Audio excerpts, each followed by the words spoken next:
Everyone अज मैं तुहानूं दसूँगी पीए stat exam pattern किवें हुंदा है। तो सब तो पहला आपां गल करिए तो पीए स्टैट लैवल 1 का कि पीए स्टैट लैवल 1 का एग्जाम पैटर्न किस तरीके का हुंदा है। तो सब तो पहला उन्हां दा जिहड़ा सबजैक्ट आंदा है वो आंदा है चाइल्ड डिवेलपमेंट एंड पैडागोजी, जिहदे विच 30 क्वेश्चन आंदे है ते 30 क्वेश्चन 30 नंबर के हुंदे हैं। मतलब हर एक क्वेश्चन 1 नंबर का हुंदा है ते इहदे विच नैगेटिव मार्किंग नहीं हुंदी है। फिर चाइल्ड डिवेलपमेंट एंड पैडागोजी तो बाद लैंगुएज फस्ट तो लैंगुएज सैकेंड हुंदी है जो कि कंपलसरी हुंदी है। ये भी 30 क्वेश्चन आते, लैंगुएज फस्ट के 30 क्वेश्चन तो लैंगुएज सैकेंड के भी 30 क्वेश्चन। फिर उस तो बाद मैथमैटिक्स के क्वेश्चन आएंगे 30, फिर उस तो बाद आएंगे एनवायरमेंटल स्टडीज़ के 30 क्वेश्चन। इस तरीके नाल टोटल 150 नंबर का पेपर हुंदा है। हुण आपां देखिए पीए स्टैट लैवल 2 के जिहड़े स्टूडेंट्स है उन्हां दा एग्जाम पैटर्न किस तरीके का हुंदा है। उन्हां दे भी सब तो पहला 30 question child development and pedagogy के मिलणगे। दूसरा जो होगा लैंगुएज फस्ट और लैंगुएज सैकेंड, यानी कि लैंगुएज फस्ट होगी पंजाबी तो लैंगुएज सैकेंड होगी इंग्लिश। 30 क्वेश्चन उनके आएंगे। फिर उस तो बाद जो 60 क्वेश्चन बचते हैं वो आते हैं आपके सबजैक्ट के, जिमें जोड़े भी स्टूडेंट्स मैथ साइंस के है तो उन्होंने 30 क्वेश्चन मैथ्स के 30 क्वेश्चन ही साइंस के आएंगे। तो जोड़े SST के स्टूडेंट्स है उन्होंने 60 क्वेश्चन SST के आते हैं। फिर उस तो बाद आर्ट एंड क्राफ्ट के जोड़े है स्टूडेंट्स उन्होंने 60 क्वेश्चन आर्ट एंड क्राफ्ट के आएंगे। फिजिकल एजुकेशन वाले स्टूडेंट्स का फिजिकल एजुकेशन के 60 क्वेश्चन आते हैं। उस तो बाद आप होम साइंस के स्टूडेंट्स की गल करिए तो उन्होंने 60 क्वेश्चन होम साइंस तो रिलेटेड जो भी सिलेबस थोड़ा दिता हुआ है उस चो आएंगे। और इस तो बाद आप उर्दू के विच देखिए तो उर्दू के 60 क्वेश्चन, फिर म्यूजिक टीचर वास्ते 60 क्वेश्चन आएंगे, जो संस्कृत के टीचर बनना चाहते हैं उन्होंने वास्ते 60 क्वेश्चन संस्कृत के होंगे। हुण आपां सिलेबस की गल करिए कि थोड़ा पीए स्टैट का सिलेबस की रहूगा।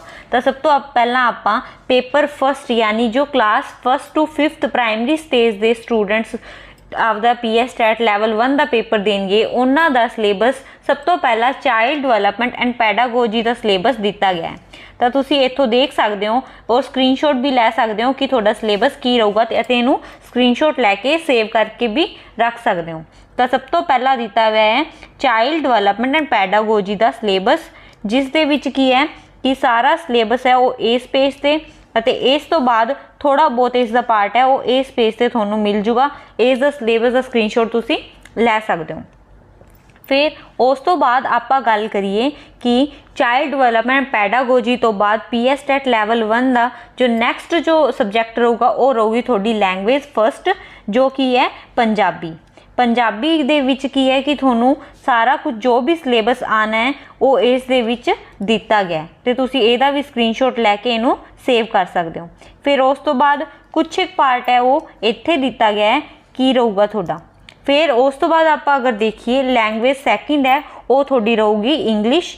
इंग्लिश के विच जो भी सिलेबस है उनका भी तुसी स्क्रीनशॉट लै सकते हो। फिर लैंगुएज सैकेंड तो बाद आप देखते हैं कि जो लैवल 1 के विच कंपलसरी सबजैक्ट ही होंगे तो ये विच की है कि मैथमैटिक्स एंड जो एनवायरमेंटल स्टडीज़ होंगी है वो आती है। तो मैथमैटिक्स का सिलेबस है वो भी तुसी इत्थों देख सकते हो कि थोड़ा सिलेबस है वो की होने वाला है। मैथमैटिक्स तो बाद एनवायरमेंटल स्टडीज़ है उसका सिलेबस दिता गया है इत्थे।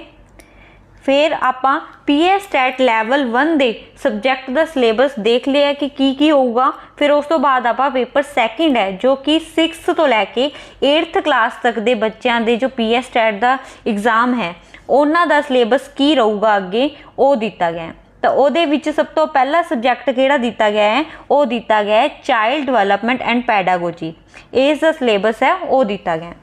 फिर उस तो बाद आप देखते हैं कि चाइल्ड डिवेलपमेंट पैडागोजी तो बाद नैक्सट जो सिलेबस दिता गया है वो किहदा होगा, वो होगा थोड़ी लैंगुएज फस्ट होगी पंजाबी। पंजाबी का सिलेबस तुसी इत्थों दी स्क्रीनशॉट लै सकते हो। फिर लैंगुएज फस्ट तो बाद लैंगुएज सैकेंड होगी थोड़ी इंग्लिश। ये दोनों जो लैंगुएज होंदी है वो कंपलसरी होंदी है, जिसका की है स्क्रीनशॉट तुसी लै सकते हो इत्थों। इंग्लिश का सिलेबस है वो बहुत घट दिता गया है कि तुसी 1 महीने के अंदर अंदर आराम नाल की है आपकी तैयारी कर सकते हो। फिर उस तो बाद आप देखते हैं कि जिन्ना बच्चों का सबजैक्ट है मैथ साइंस है ਤਾਂ ਉਹਨਾਂ ਦਾ ਸਿਲੇਬਸ ਸਭ ਤੋਂ ਪਹਿਲਾਂ ਇਹਦੇ ਵਿੱਚ ਕੀ ਹੈ 30 ਕੁਐਸਚਨ ਆਉਂਦੇ, 30 ਮੈਥਸ ਦੇ ਕੁਐਸਚਨ ਆਉਂਦੇ ਤੇ 30 ਸਾਇੰਸ ਦੇ ਕੁਐਸਚਨ ਆਉਂਦੇ। ਤਾਂ ਆ ਮੈਥਸ ਦੇ ਕੁਐਸਚਨ ਦਾ ਸਿਲੇਬਸ ਦਿੱਤਾ ਗਿਆ ਕਿ ਮੈਥਸ ਦਾ ਕੀ ਰਹੂਗਾ, ਫਿਰ ਮੈਥਸ ਤੋਂ ਬਾਅਦ ਦਿੱਤਾ ਗਿਆ ਹੈ ਤੁਹਾਡਾ ਸਾਇੰਸ ਦਾ, ਔਰ ਸਾਇੰਸ ਦੇ ਬਾਅਦ ਤੁਹਾਡਾ ਜੋ ਨੈਕਸਟ ਜੋ ਪੈਟਰਨ ਰਹੂਗਾ ਇਹਦੇ ਵਿੱਚ ਕੀ ਹੈ ਪੈਡਾਗੋਜੀ ਦੇ ਕੁਐਸਚਨ ਵੀ ਆਉਂਦੇ ਹੈ ਸਬਜੈਕਟ ਤੋਂ ਰਿਲੇਟਡ, ਤਾਂ ਉਹ ਵੀ ਇਹਦੇ ਵਿੱਚ ਉਹਦਾ ਕੀ ਸਿਲੇਬਸ ਰਹੂਗਾ ਉਹ ਵੀ ਦਿੱਤਾ ਗਿਆ। ਵੈਸੇ ਜ਼ਿਆਦਾਤਰ ਅਗਰ ਆਪਦੇ ਐਕਸਪੀਰੀਅੰਸ ਦੇ ਥਰੂ ਤੁਹਾਨੂੰ ਬਤਾਵਾਂ ਤਾਂ ਪੈਡਾਗੋਜੀ ਦੇ ਕੁਐਸਚਨਸ ਹੈ ਉਹ ਜ਼ਰੂਰ ਹੀ ਆਉਂਦੇ ਹੈ ਕਿ ਮੈਕਸਿਮਮ ਕੁਐਸਚਨ ਤੁਹਾਨੂੰ ਪੈਡਾਗੋਜੀ ਦੇ ਮਿਲਣਗੇ। ਇਸ 'ਚ ਸਬਜੈਕਟ ਜੋ ਹੈਗਾ ਉਹਦੇ ਵਿੱਚ ਉਹ ਤਾਂ ਮਿਲੂਗਾ ਹੀ ਮਿਲੂਗਾ, ਲੇਕਿਨ ਪੈਡਾਗੋਜੀ ਦੇ ਕੁਐਸਚਨ ਵੀ ਬਹੁਤ ਸਾਰੇ ਹੁੰਦੇ ਆ ਜਿਹਦੇ ਨਾਲ ਕੀ ਹੈ ਕਿ ਆਪਾਂ ਆਪਦਾ ਜੋ ਐਗਜ਼ਾਮ ਹੈ ਉਹ ਕਰੈਕ ਕਰ ਸਕਦੇ ਹਾਂ। ਫਿਰ ਉਹਦੇ ਬਾਅਦ ਨੈਕਸਟ ਜਿਹੜੇ ਵੀ ਬੱਚਿਆਂ ਦਾ ਨੈਕਸਟ ਸਬਜੈਕਟ ਸੋਸ਼ਲ ਸਟੱਡੀਜ਼ ਹੈ, ਫਿਰ ਉਹਨਾਂ ਦਾ ਅਗਰ ਆਪਾਂ ਸਿਲੇਬਸ ਦੇਖੀਏ ਤਾਂ ਉਹਨਾਂ ਦਾ ਸਿਲੇਬਸ ਦਿੱਤਾ ਗਿਆ ਹੈ। ਤਾਂ ਸਭ ਤੋਂ ਪਹਿਲਾਂ ਹਿਸਟਰੀ ਦਾ ਸਿਲੇਬਸ ਦਿੱਤਾ ਗਿਆ ਹੈ ਇੱਥੇ, ਫਿਰ ਹਿਸਟਰੀ ਤੋਂ ਬਾਅਦ ਆਪਾਂ ਦੇਖਦੇ ਹਾਂ ਨੈਕਸਟ ਦਿੱਤਾ ਗਿਆ ਹੈ ਜਿਓਗ੍ਰਾਫੀ ਦਾ, ਆ ਜਿਓਗ੍ਰਾਫੀ ਦਾ ਸਿਲੇਬਸ ਹੈ ਤੁਹਾਡਾ। ਫਿਰ ਨਾਲ ਹੀ ਦਿੱਤਾ ਗਿਆ ਸੋਸ਼ਲ ਐਂਡ ਪੋਲੀਟੀਕਲ ਲਾਈਫ। ਫਿਰ ਨੈਕਸਟ ਆਪਾਂ ਦੇਖਦੇ ਹਾਂ ਪੈਡਾਗੋਜੀ ਇਸ਼ੂ, ਯਾਨੀ ਕਿ ਪੈਡਾਗੋਜੀ ਦੇ ਕੁਐਸਚਨ ਹਰ ਸਬਜੈਕਟ ਦੇ ਵਿੱਚ ਹੀ ਆਉਂਦੇ ਆ। ਤਾਂ ਸੋਸ਼ਲ ਸਟੱਡੀਜ਼ ਦਾ ਸਿਲੇਬਸ ਹੈ ਆ ਦਿੱਤਾ ਗਿਆ ਹੈ।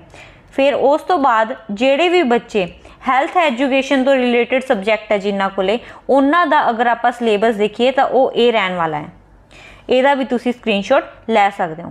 ਫਿਰ ਉਸ ਤੋਂ ਬਾਅਦ ਹੈਲਥ ਐਜੂਕੇਸ਼ਨ ਦੇ ਵਿੱਚ ਜਿਵੇਂ ਯੋਗਾ ਆ ਗਿਆ, ਪਰਸਨਲ ਹਾਈਜੀਨ ਹੋ ਗਈ, ਉਹ ਆ ਗਿਆ।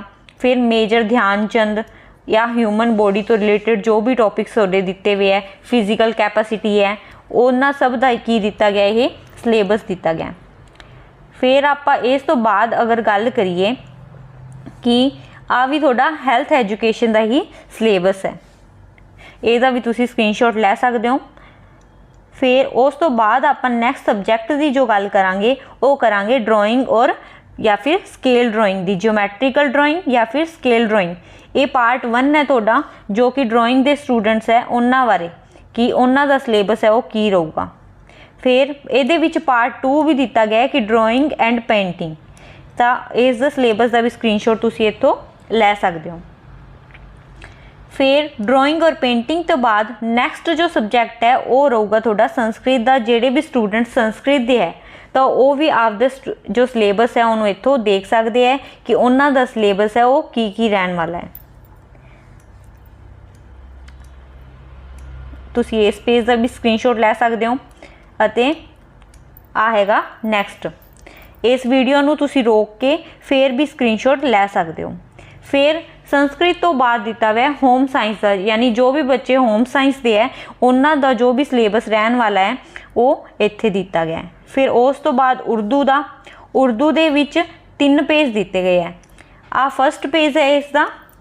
ਫਿਰ ਉਸ ਤੋਂ ਬਾਅਦ ਸੈਕਿੰਡ ਪੇਜ ਦਿੱਤਾ ਗਿਆ ਹੈ ਆ ਵਾਲਾ।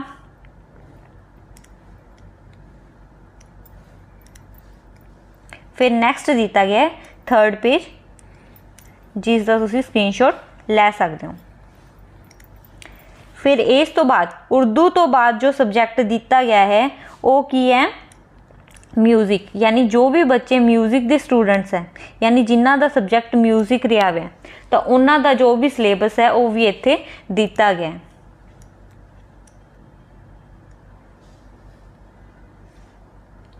ਜਿਹਦਾ ਤੁਸੀਂ ਸਕਰੀਨਸ਼ਾਟ ਲੈ ਕੇ ਇਹਨੂੰ ਸੇਵ ਕਰ ਸਕਦੇ ਹੋ।